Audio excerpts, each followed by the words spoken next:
Good thing na naka-purify din naman si Netsky. I mean, Claude is one of those gold lane naman talaga na binibigyan mo ng purify innately. So technically, para sa kanya, wala siyang problema. Pero para sa iba, paano? At papasok na nga tayo dito sa Land of Dawn para sa game number 1. Sasagutin na yung problema, yung Yisun Shin ba ang magiging problema dito o yung Claude?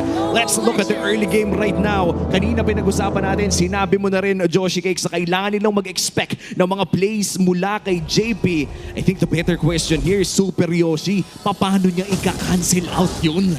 Well, kailangan niya mauna sa mga vision, sa mga bushes, dahil mahalaga ang information for the side of Smart Omega. Dahil for TLPH, wala silang problema doon. I mean, may mountain soccer sila para makita yung members ng Smart Omega. Pero for Omega, kailangan maganda yung pwesto lagi ni Super Yoshi. Yeah, and parang na-discuss din natin earlier, the faster the better for TLPH. Meanwhile, for Smart Omega, parang dun sila pwedeng maunahan. You mentioned the vision and the intel. And as we all know, you still need to form up for the Claude here para kay Netsky. And para naman dito sa TLPH, all they have to do is somewhat wait sa kung ano iyahain, iuwi pa sa lubong sa kanila ni Daddy JP. Yun nga rin eh, no? When we talk about the Claude, alam natin na 2-3 item power spike talaga to. In fact, I would say 3 item power spike talaga ang Claude. Hindi siya katulad nung carry na usually pwedeng i-rush ang golden staff sa pangalawang item.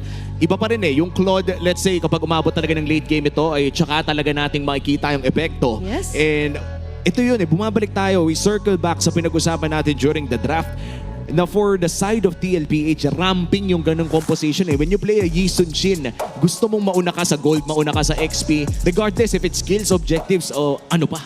Tsaka mahalaga din for Smart Omega, hindi naman din ganun mataas yung threat sa buhay ni Netsky dito sa laban na to. I mean, they can just play it reactively, not passively. Magkaibang bagay yun. Kasi when we say passively, wala ka talagang gagawin at all. But reactively, you will rely on dun sa movement o dun sa ikot na ginagawa ng TLPH against you. And yes, it is said during the Keys to Victory na kailangan maging extra fast ngayon ng side ng TLPH. No problem. They have the Farsa. Level 2, they can bully a lane. That's true. Magandang pambuli din nila kasi yung glue pick nila. So kung ano yung pang-displace mo, automatically spread then you have the slam, easy na target with the grab. So hindi lang kay Daddy JP magsa-circle around yung fast rotation here para sa TLPH, but we're also looking onto the tempo controller na si Sanford for TLPH. Yun din pala yung nakakatakot if you're James, no? Hindi ka basta-bastang pwede pumasok with the Demonic Force dahil kapag na-displace ka with the split at nauwi ka pabalik doon sa Kalea ay napakalayo talaga ng mararamang international tournaments. Yung mga rivalries na napapanood natin sa labas ng laro ay kadalasan ay sila din naman yung nag-uusap. In fact, kung may chance nga ay nagsiscrim pa sila cross region. But right now, nagbabalik na nga tayo sa ating Land of Dawn. Look at our Infinix in-game equipment. Narito pa rin tayo sa mga sangkap pa lamang. Wala pa talagang nangyayari. Pachapsuy, yun talaga yung mga best na progression, item progression ngayon. Kung saan ka nasasaktan, build mo lang yung kalahati ng item na yon. Pero itong matchup na to, kanina ko pa napapansin, kahit nagkakaroon tayo ng mga post, masyadong matapang si Oheb. Netsky ngayon na tinututukan. Baby Cakes in! First blood para kay Oheb. Ang sakit nun pare, 2 siege minions ang nawala sa kanya at naplatuan pa siya ni Oheb. But look at this, Turtle, sinimulan na ng Side Omega. Okay, nandiyan ang pangunguna with a grab as well. Ryzen is down. JP on the other hand, mababaliktad na sitwasyon. Haji on the other hand, pala makakakuha ng pagong. Solid na pag-agaw para dito kay Haji. Kahit ba napitas si Ryzen dun sa baba, mukhang may balik naman dito at pumasok na naman si Cartesi, babagsak. JP makakaalis pero si Sanford ay makakatakas din naman ng bigla lang pero isa lang ang makukuha sa kanila. Yung trade-off na yon, okay sana for TLPH. Panalo na sana sila. Nakuha nila yung gold lane, napatay nila si Ryzen, kaso naagawan pa sila ng Turtle. And hindi pa natapos doon. Even si Cartesi ay namatay pa dahil doon sa overextension. So that evens out yung lead na nakuha ng TLPH at the very early. But the good thing for them is that Claude yung sinusuppress nila. But speaking of gold lane matchups dito, no, kung sa Claude ay pinapanood na rin si Netsky, ngayon naman si Oheb, number 1 pala sa Granger. The Filipino sniper reinventing himself mula sa Beatrix na tumututok kay mas madaming nababaril gamit ang kanyang bagong main hero na Granger. The Filipino sniper no? Na ngayon with the Death Sonata, 75% win rate, medyo mataas-taas yun honestly.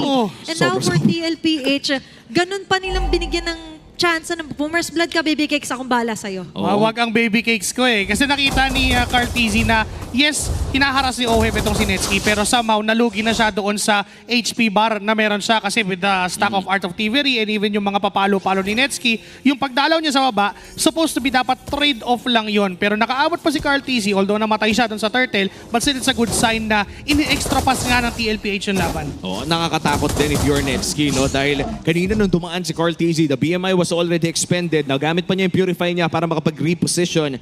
But sadly, 1,000 yung nawala sa kanya sa entire encounter na yon at napunta sa kamay ni Oheb. Ngayon, yung 1,000 na yon ay mapapanood din natin na kalamangan ng TLPH as the second turtle is about to begin. So Sanji, on the other hand, Purify na purse agad doon here for TLPH. But a good sign para sa Smart Omega as they set their eyes dito sa turtle. Saktong-sakto ha, and may flicker si Super Yoshi at walang Purify si Sanji. Ito ata yung laban na gustong mahanap ng Omega. Sanford ang bibigyan nila ng bagya. Pupul na ngayon ng turtle, pero mukhang babagal ang turtle fight na ito. Sino kaya magiging merienda? Super Yoshi places himself on the Hoy! LTF pero nanguna agad si JP. Kakasabi lang natin na napansin na talaga yung proactive. And proactive ang blazing to si Netsky. Kapalit Sanford? niya ng buhay ni JP. Sanford may kakapit. Ayun lang. Iyahain kila Carl TZ. That's 2 men down for the side of Smart Omega. Sinasabi natin na kailangan maging extra fast ang side ng TLPH and yes, they did. They in fact, sila pa yung nauna doon sa iniisip natin na mauuna sa Super Yoshi with that flicker. I am offended against Sanji. But then again, sabi ni JP, ako na bahala. Kung wala kang Purify, hindi tayo pwedeng maunahan. Oo nga, and that takes a lot of game IQ and yung decisiveness na meron dito si Daddy JP. Alam mong tatalunan yung farsa mo. So bago pa man din mangyari yun, ikaw na mismo yung tatalon in the sheer confidence na makikita natin dito sa ating replay natin ng Infinix. Ito na yung nabato na nga at naihain pa. Napakaganda ng pasok ni Sanford dito to the point na tapos na dapat yung teamfight. Let's be honest, tapos na yun. Pero binigyan pa niya ng +1. And this is what I'm talking about na maganda yung magiging tandem nila ni Daddy JP at Alea, diba? Multiple ay pwedeng pang ISO na play, pwedeng pang hain na Ano play. naman? Pero ito na naman si Daddy JP. There's going to be a tsunami sa Mount Super Yoshi na lumiko. Medyo huli Netsky! ng Carl TZ at si Netsky magpapala ng mga bala. Pinagsasalo dito nila JP. But on the other hand, Sanji is being targeted. There's going to be the wings by wings. Makakaiwas pa rin naman. Nako, medyo na dumadami na ang death dito ni Carl TZ at hindi na lumalaki ang gold lead ng TLPH. This is really turning bad dahil yung Claude na dapat late game pa at nalugi na nga sa simula ay siyang dumadami din ng pera para sa bagong barangay. Siya pa yung unang makakabasag dito sa bottom lane and not just that, even Super Yoshi, pinakita lang din niya yung decisiveness niya. Nung nahuli siya and hindi siya na-burst ng mga members ng TLPH, he flickered in, jumping into Carl TZ. Enough na yung Don't Run Wolf King para pumasok si Nets with that blazing duet. And you're right about what you've said, na yung Claude na late game mo paaasahan, umaaga yung power spike dahil sa pagsama niya dun sa mga crucial rotations ng Smart Omega. This is a problem. At mukhang papunta na nga sa DHS. Looking at the gold lead, may hawak pa rin naman na 600 gold lead si Oheb against this Claude. So okay pa naman, yung Skypiercer ay available na rin. Feeling ko napaka-importante para sa TLPH ng upcoming turtle fight natin. This is the last turtle of the game and in terms of battle spells, ay yung mga playmakers ng side ng TL ay nariyan ang kanilang mga flicker. Yan, nandun yung keyword natin, decisiveness or decision para sa TLPH. Their decision leads on to the isolation or pwedeng kunin nga dito ni JP. Meanwhile for Smart Omega, ang decision nila dito is patabain muna ng gusto si Netsky. Try and make it earlier muna para sa Claude. Very smart decision para dito sa Omega, di na pumalag. Yes, dahil up na yung Skypiercer para kay Oheb, alam mo na ang gagawin ng TLPH ay lumaban with the turtle. So kumuha ng kills after the turtle. The moment na nag-decide ang Smart Omega na teka, ibigay nyo na lang yan kesa paagahin pa yung snowball ng Granger with that Skypiercer. Total nakaklot naman tayo. Wala tayong problema sa late game. Tama naman. Kakasabi lang natin, you want those numbers. Again, yung number Haji! Haji. Medyo kakasalaw sila Sanji. Habang si Netsky with the blazing duet sa pinakalaman naman. Mabibuild up nila si JP. Members of TLPH ang naunahan doon. Humahapdi na si Netsky. Maganda yung initial na plano doon ng TLPH but Super Yoshi and Haji exerting enough pressure dito kay Sanji. Oh! Mukhang maaagawan pa nga ata ni Ryzen si Carl sa sarili niyang purple. Naagawan nga siya with that retry and that Thorn Rose coming in from Ryzen. wala ngayong blue o purple buff. Ito si Carl TZ. And mahirap yon para sa isang assassin o sa isang YSS na mawalan ka ng mga early buffs na kailangan mo. Kasi hindi na mabubuo yung death ball na gusto mong mangyari. Yes, may items kayo. Enough naman yung Hunter Strike and yung War Axe and yung Hunter Strike and Sky Piercer mula sa Granger. Pero kung hindi mo maipapalo yung items na meron ka, it's a problem. Minsan kasi pag super extra fast ka gumalaw, you're tending to overstay your welcome. May mga mishaps na nangyayari. Pwede kang madapa. Katulad dito for TLPH, medyo nadadapa sila sa mga hinuli ni Daddy JP. Pero doon sa may pinakalikod, Tsunami Slam on the James, makakataas pa rin. Nakalabas sila dito si Arian Isaji. So it's up to Smart Omega to counter-react. At ang reaction nila ngayon ay somehow umatras ng konti. Kung may damage, okay lang. Pero pag hindi, huwag ipilit. Uy, buti na lang hindi pinilit ng dalawang kupunan dito. Sanford was already very deep doon sa labang iyon. And Omega had tools para pumasok doon kay Sanji. Pero lalabas na rin kasi yung Lord. Usually, ang ating mga teams dito ay disiplinado enough na hindi lumaban ng 50-50 kapag magkaka-Lord na. Sakto-sakto, hahawakan ng TLPH ang pinakaunang Lord ng larong ito. Omega ay umaaligid lamang doon sa may Bagete. Kaya naman natin na makahanap ng angulo dito. Medyo mababaw pa ang pwesto dito ni Sanford. Ayaw talagang libitawan dito ng left bush mid. Very important to notice din dito yung pag-ikot ng JP! JP na mangunguna naman extra fast burst here. Super Yoshi's down. Netsuki sa may pinakagilid. Clear out lang ng mga minion waves. Sanji makakaligtas pa rin naman with the wings by wings. On the other hand naman si Sanford, JP and Oheb is enough to turn their chase. Dati ka namin kasama. Pero sa ngayon, samahan mo muna yung ibang mga teammates sa pagbagsak. Lord ngayon ay buhay pa rin naman. Ryzen and Netsuki on the lead. Malaki pa rin ang advantage dito ng TLPH. Pero may retribution steal na pwedeng maganap. Omega may hawak pa rin silang retri. Kailangan mag-ingat ng TLPH dito. At mukhang dahil nga alam nila na may Lancelot pa, ay sinasayaw pa nila ng bagya. Ang Lord na ito, babalik pa rin. Half HP on this Lord. Concealed play mula dito kay JP. Di pa naman tatalaw pero mukhang mahanap nila si Ryzen dito. Ito na ba yung Lord? Sumakto may Federdeserk na si Curtis. Makakuha ng Lord. Kabilang banda naman si Ryzen makakatakas. Doon yung pang-showdown. Habang naman si Netsuki with a blaze into it. Maipit na po corner. Si Oheb Netsuki with a double kill. At si Sanford ngayon ang hahabulin nila James. Nako si Sanford, sobrang lalim mo na pare. The Apex Predator against 2. Sa kapupunta, diyan ka lang! Monster kill for Netsuki! Napakaganda na ginawa ng Smart Omega doon. Even though hindi nila nakuha yung Lord Objective, they still won the post-objective team fight. And yun yung pinakamahalaga for them, na kumuha pa rin ng trade after losing another objective. And for Netsuki, yun yung pinaka-ideal na pwede mangyari doon sa laban. Maubos na yung mga members ng TLPH. That's a shutdown for Oheb. Meron siyang 30 stacks ng Sky Piercer kanina, but because of that, nawalan agad ng isa. That's down to 27. Kahit pa paano yung number 9 is significant enough para makasurvive sila doon sa mga ginagawa ni JP na pagpasok. At napaka-importante ng mga pagpasok ni JP dahil ang daming naiilang mula sa Omega. In fact, doon sa pinakahuling Lord natin, naging sapat yung pinakita ng TLPH para magkaroon ng slight edge ang TLPH sa pagkuha ng Lord na iyon. And of course, this is Carl TZ we're talking about. Yan talaga yung final boss ng mga junglers dito sa pagpasok mo ng MPL Philippines. Tuloy lamang ang pag-siege para dito sa Team Liquid. Makukuha na nila ang Torre dito sa may bandang gitna. Pero mukhang hindi na masyadong matutuloy pa. Great defense para dito sa Barangay Omega. And even for Smart Omega, di sila masyadong nag-lag behind in terms of net worth. Nakakapag-farm pa rin naman, nakakahabol. Looking at the gold leaders, Netsuki hindi naman siya masyado na huhuli.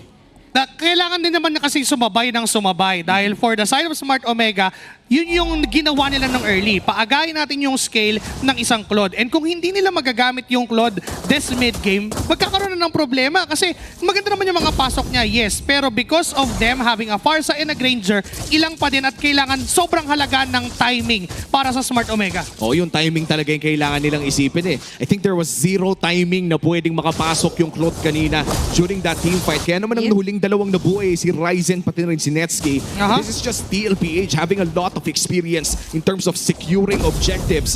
And for Omega, mukhang kailangan natin nilang makahanap muna ng mga pitas bago sila humanap ng objectives. Pero humihirap at humihirap yun dahil na rin sa Mountain Shocker na awak dito ni Carl TZ. So nahihirapan na nga si Netsuki makapwesto, mas nahihirapan palalo yung initiators nila. And going back to what you mentioned na kung saan ang TLPH nga talaga yung nagsiset at na-awkwardan sila pag may Pharsa and even Kalea. Now it's up to Smart Omega na hindi maging idle at maghanap muna ng ilang mga formations such as split pushing their way. Kung split pushing naman yung usapan, yes, they have the Claude and even the Lancelot can do so. Pero kapag nag-decide ang TLPH na mag-burst down ng objective, medyo mahirapan silang humabol. This is still a YSS, a Granger, and a Farsa. Artillery-wise, they have it. Di nila kailangang lumapit ng sobra para lang ma-maximize yung damage output nila. Unlike for Smart Omega, kailangan ni Nets pumapasok siya sa backline. Si Super Yoshi kailangan nag-flicker in. nga. Yung Kagura ni Haji, kailangan maaabot yung Farsa. But unfortunately for him, hindi nga niya mahanap saan manggagaling. Oh, ito yung literal na front-to-back lineup. But here comes Super Yoshi with a conceal play. Makikita si Sanji at maka-cancel out ang kanyang conceal. Nice traces palayo pero easy lord para dito kay Ryzen. Flicker out, may nahuli pang isa. Okay, maabutan nga lang dito Super Yoshi. Makakahatak na isa at Maganda! pababala si Netsky. Ito na yung way. opening. Ito na yung window. Ito na yung free. Ito yung nakakay nila. Pero first Oh, Smart hell. Omega, mababawasan ng isa. Let's Ryzen see. makakapitan. At hindi ba uwi? Sanford by the double Flicker. kill. Tututok naman tayo dito. Makakapag-out pa rin naman sila Netsky. Pero yung Lord na darash nila, mapapakinabangan ba nila ng gusto? Dito natin makikita kung paano lalaruin ang bagong barangay. Si Haji ay nahuli pero napalik pa niya sa torre. Mukhang delikado si 4D dito. Ang layo na narating. Nandyan yung hatak. Nandyan yung mga bala. Pero makakatakas pa rin dito ang Apex Predator. Napakakunat at gagamitin na nga nila yung Lord doon sa may bandang itaas. Sobrang ganda ng ginawa ng Smart Omega doon. Yung timing na sinasabi natin, that is the very perfect timing na ginawa nila doon sa laban. They got that lord objective na hindi man lang nalaman ng TLPH na teka, sinisimulan, binaburst na pala, tapos na pala, and they almost won that post-objective team fight with Super Yoshi surviving yung initiation from JP and yung burst mula kay Sanji, yung Don't Run Wolf King, I am offended na naman, gave way para sa Smart Omega na i-even out yung trade dahil din doon sa Blazing Duet combo nila with Netsky. And again, nagiging issue ngayon ng TLPH is that hindi nila mahawakan yung Pinner's Blood nila. At ito yung isa sa mga kailangan talaga nilang panoorin, no, si Netsky. And I feel like looking at our replay dito, nakatid ng Infinix, ay makikita natin kung gaano nga ba kalaki yung impact ng Blazing Duet na yon. Immediately bursting down Carl TZ. And looking at their Infinix in-game equipment, bago tayo pumunta dito sa instant replay, nakita ko na bumili na ng Lightning Truncheon dito si Sanji para sagutin siguro yung impending na Claude disaster na walang magic defense. Kailangan din niya ng cooldown reduction na bigay nung Lightning Truncheon na yon. And for Sanji, siya yung pinaka-aabot doon eh. Kailangan siya yung maganda yung pwesto, siya yung makapagbitaw ng Feathered Airstrike or even ma-force nila, let someone force that Purify against Netsky tapos siya yung hulihin ni JP. Ang kaso nga lang, yung glue yung nagamit ni Sanford, matutunaw din siya kung pipilitin niyang humarap kay Netsky. So, ang main idea for TLPH right now is kahit matira si Netsky doon sa laban, siguraduhin nilang siya na lang yung matitira at wala nang poprotekta sa kanya. So it's all about survivability. Basta maubos lahat ng kasama niya, hindi niya naman magagawa mag-same play. That's true. Experience para kay Netsky, kaya nga napabuti yung pagpasok ng Blazing Duet dahil nga inalay ni Super Yoshi and James yung Yup. mga buhay nila just so you could have that timing. Kasi kanina pa tayo naghanap ng timing here sa kanilang na first blood ng TLPH. Ooh. Now looking closer, naka-blade armor na rin dito si Yun. Sanford. Speaking of Blade Armor, no, yan talaga ang kailangan dito ni Sanford against Netsky. Isang Claude na mahilig bumanat. That would at least give a bit more protection para dito sa main tank or yung magsusot talaga ng damage para sa TLPH as the second or third Lord of the game is already spawning. We are entering the 17-minute mark. Isang minuto pa bago lumabas yung ating Evolve Lord. Pakiramdam ko para sa mga teams na to, hindi naman nila aantayin pa. Kung pwede nila makuha ng libre, ay kukunin na nila. Although maganda yung pagkaka-pick up ng Blade Armor, medyo kulang pa din as of the moment dahil sa Malefic Gun pick up mula dito kay kay Netsky. So, kailangan pa ng anti-kiras ni Sanford para lang din ma-mitigate niya yung physical damage output na magmumula sa Claude. Kasi again, we're talking about a Claude, one of the first heroes na meron talagang percent health damage because of the DHS. So, technically, medyo masasaktan pa rin si Sanford. But because of the help of this zone from Sanji, mahirapan pumesto ang Smart Omega.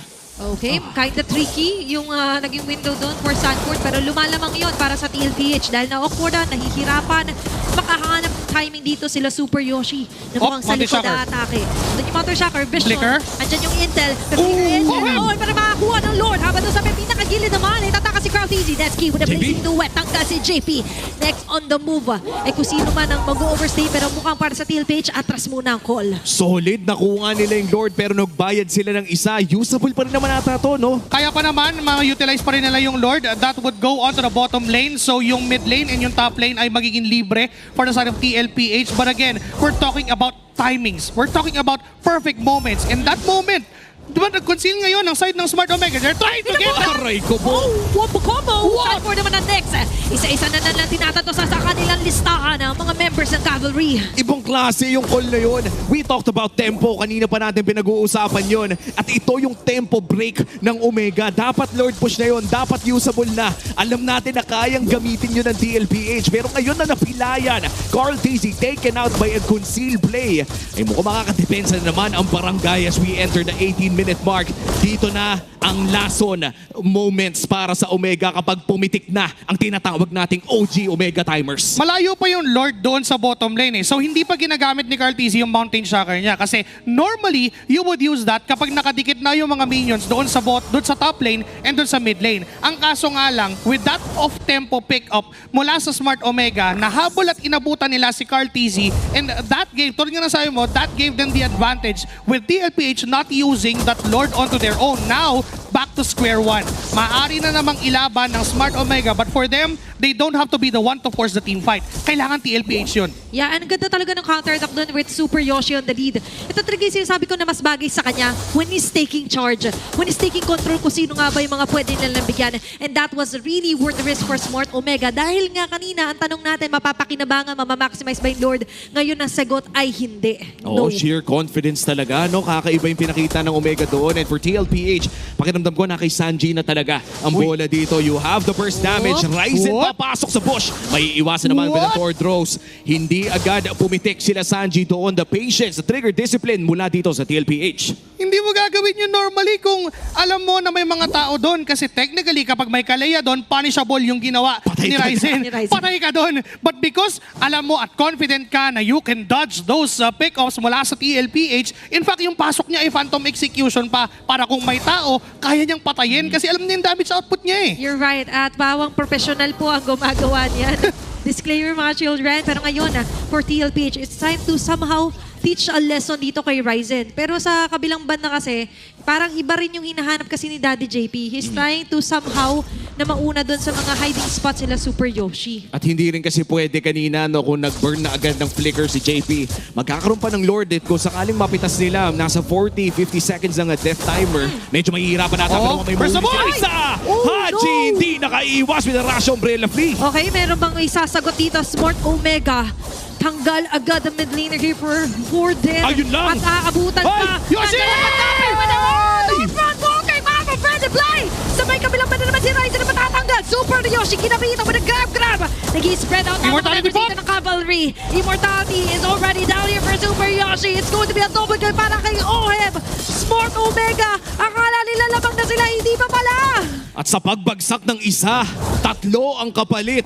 Kahit walang jungler dahil parehas no retry ang magkabilang kupunan, mukhang i-GG na Teka. rin ito ng Team Liquid. Oop, napakaganda ng ginawa ni Sanji na yon, nahawakan yung bush kasi he knows na pwedeng lumaban yung Claude at kaya't posible na mapatay yung ibang members ng TLPH. Pero ang ganda na sana nung idea ng Smart Omega, counter-engage kahit pa nawala si Haji on the process, they can still go for that kasi yung damage output ng Lance and yung Claude is enough. Ang kaso nga lang, yung sustain mula doon kay Daddy JP doon sa passive. Surge of Life is the key talaga. At dun bumuhay, or yun yung bumuhay talaga for the rest of TLPH. Now, going back, maganda naman yung play ni Super Yoshi. Pero without Haji, yung extra sana dun para sa yun yung overturn, ay hindi nila masyado na ma-maximize. Makikita natin yan no, sa ating instant replay natin ng Infinix. Nung nga ba yung nangyari sa teamfight na yun, that was a spectacular blazing duet mula dito kay Netsuki. Pero dahil na rin sa backline damage and sustain na hawak ng TLPH, ay napaliktad pa nila yung laban na yun at hindi na makapag-free hit dito si Netsuki. No? Masyadong delikado kung lalapit siya kay Sanford. Kaya naman itong Evolve Lord na to ay magmamarcha na dito sa mid lane. Kontrolado din ng TLPH ang top lane and bottom lane wave at mukhang 3 waves crashing ang kailangan depensahan dito ng bagong barangay. Sasagutin muna nila ang doon sa bottom lane pero basag na ang mid. Kailangan ng sagutin ng Omega yung Lord na paparating sa base nila. Okay, mamimingwit na naman dito si Daddy JP May nga ba? flicker, Nag-aabang lang. May flicker na ready here for the Kalea. Habang Sanford with a spread. Diyan yung slam. Ayun na! Wala! Ito na nga yung sinasabi natin, isang tsunami slam. At nakatarget Ryzen? sila lahat dito kay Super Yoshi. Makakansel pero at nakapilang banda naman. Eh, tinatunaw na ni Netsuki yung Lord Wow. na nadala dito ng Cavalry. Now, it's going to be a concealed play. Babasag pa rin ang Torres. Successful yung pag-take-down na dalawang inhibitor turret. That's 2 inhibitors down at mukhang magbaback na ang TLPH. I honestly think na tapos na dapat yung laro Aha. with that Evolved Lord, pero naging naganda ang call ng Omega doon. Still a masterful defense coming in from Smart Omega. Yung patience ni Netsuki. Even though na nahuli si Yoshi doon at hindi siya namatay, go signal na sana. Normally, go signal na yun na, teka, palag na tayo. But because na may Lord yung TLPH, nagdumisiplina lang si Netsuki. Okay, Lord muna ako. Wala akong ibang gagawin kundi banatan yung Lord, and that gave that breathing moment para sa Smart Omega na hindi pa matapos yung laban at the moment. Now, 33 seconds dito sa next na Lord. Kailangan kumontes dito ng Smart Omega. They have the ability to do so. Mayroon pa rin tayong threat ng Thorn Rose Retry mula kay Ryzen. So kapag makuha ni Ryzen to, this could be the end of the game for TLPH. Tsaka napakamalas din for Omega na ang malayong lane sa kanila, ang kanilang long lane na iyong malayo doon sa Lord. Dahil dyan ay kailangan talaga nilang alagaan ang wave na yun. Yes, they do have the Claude para mag-clear ng wave na yun, pero dagdag din kasi sa mga potential dangers na kung mahuli yung Claude in transition, that would be GG para dito sa Omega. At ayan na nga ang ating pang-5 na Lord sa larong ito, 24 minutes in. Ang pinakamatagal na laro ngayon currently in MPL ay 26 minutes at mukhang paparating na tayo doon. Might be a record-breaking game yet again. Pero sa ngayon, breaking off the Lord here is Netsuki. JP sa may bandang kanan, atake, lapit lang constantly. May Arl, flicker to, Shocker. delikado to ha. Nakikita niya si Netsuki, pero doon pa rin naman ang mga bala. Sino to? Dying out dito si Haji sa mga abot, pero si Haji at si Super Oy! Yoshi magkakaroon ng Sanford! trap, pero hindi pala inapangalan damage. Sanford going in. Andyan na naman ang pag-grab-grab. Habang si Ohib naman ang Ay, kinakamera JP gets dito it! na iligaw dito ni James. Ohib! At matatanggal niyo na shutdown kilaban si Sanji at si JP naman. Ay pagtutulungan Netsuki! dito sila Super Yoshi and Netsuki. Immortality is broke off. Ay ayaw yan. At dito. Andyan ka na lang. Achilles be here for Sanford. The Sans and Doom is doing it. Featured in Carl Dizzy as well. Super Yoshi lang natitira. At siya na lang ang dedepensa mag-isa against 3 members of TLPH. At mukhang hindi nahihintayin ang Cavalry ang Lord. Papasukin na dito ni Carl TC. Super Yoshi with the immortality, pero yung minions na lang ang inaabangan. This might be it as the Cavalry stomps their way for Game 1, securing the first game win for the series. Long game, no problem. TLPH ang makakakuha